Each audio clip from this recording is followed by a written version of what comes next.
Ever wondered why a 5 megapixel photo won't fit when a site asks for a file under 5000 KB? Understanding the conversion between megabytes and kilobytes is easier than you think. Think of data like weight.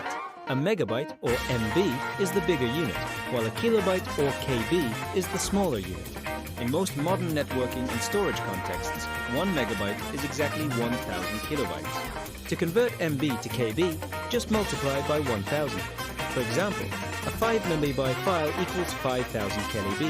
A 2.5 milliW image is 2500 KB. Simple, right? This matters every day, from checking your internet speed to resizing photos for emails. And remember, big B stands for bytes, while little eb stands for bits. We are talking about bytes here, but you don't have to do the math yourself. Need the answer instantly? Use the free SarkariTools MB to KB converter. The link is in the description.